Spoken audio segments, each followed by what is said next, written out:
Hello everyone, this is Showtime 112. It's 9th of June 1982, and it's the fourth day of a conflict which is known as the Lebanon War. Its main protagonists were Israel and Syria, although it was fought on territory of a third country, Lebanon. It started on 6th of June 1982 when Israel launched an operation they called Peace for Galilee. Its objective was essentially to neutralize the PLO and to establish full control over Lebanon with the assistance of Israelis' allies, the Christians of Lebanon. Syria was also deeply involved in the country, and they were not willing to just let go of their influence, so they decided to move in with their forces and attempt to stop Israel. In order to protect their ground forces from a powerful Israeli air force, they decided to use a system which had previously worked very well. It was the integrated air defense system, which relied mostly on Soviet-built surface-to-air missiles. Fact that was unknown to the Syrians was that Israelis had in the meantime developed very efficient tactics against such systems. These tactics had very high probability of neutralizing them, and Israelis were actually facing a dilemma whether to use those tactics or not, because this was a relatively small conflict, not threatening the existence of the State of Israel, unlike the one in 1973, so they were afraid of showing their cards too early. However, eventually the decision was made to go ahead with it, and the result was almost total destruction of Syrian surface-to-air missile batteries deployed in the Bekaa Valley of Lebanon. Syrians were now facing three possible choices. They could either pull out of Lebanon, they could leave their ground forces exposed, or they could use one more weapon they had available, and that was MiG fighters. This last one was a rather long shot because in the previous clashes with Israeli Air Force, which occurred between 1979 and 1982, Syrians always lost, and they were aware that their fighters, their MiG-23s, MiG-25s, were no match for Israeli F-15s and F-16s, but they decided to gamble anyway. They went for all or nothing. Essentially, they ended up with nothing. On the other hand, this gave Israeli pilots an opportunity to achieve plenty of air-to-air victories.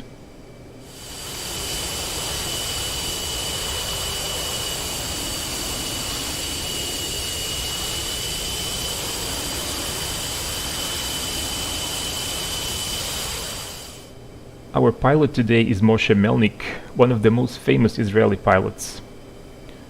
He had previously achieved A status flying F-4 Phantoms in 1973 war.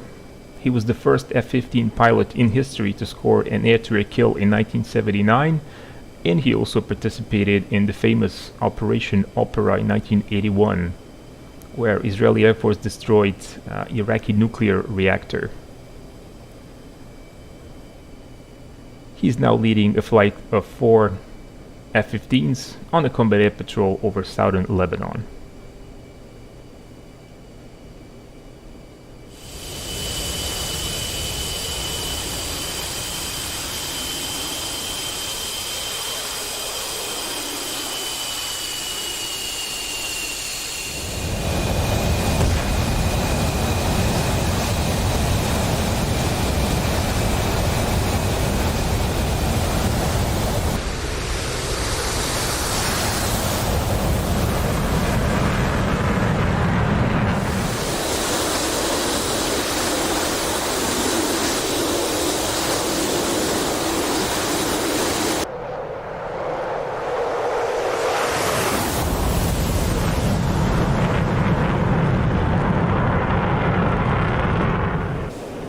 After arriving on their cap station, 2 Syrian MiG-23s were soon identified, and the flight of F-15s headed towards them to intercept them. Each of the sections took one of the MiGs, the first section led by Moshe Melnik, and the second section was led by number 4, Avi Maur, because the section leader had some technical difficulties.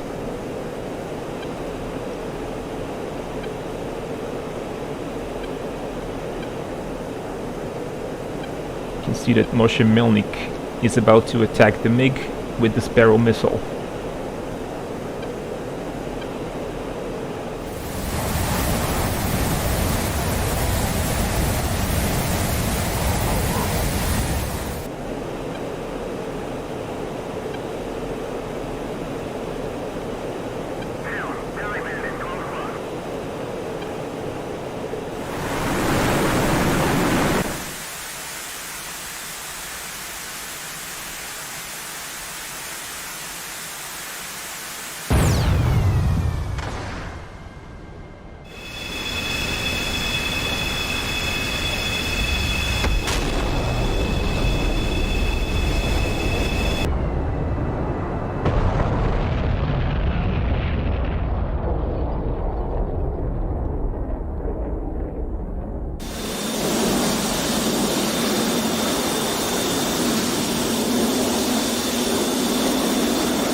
And that was the first MiG splashed. The second element attacked their own MiG-23 with a short-range infrared homing missile.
And we are back.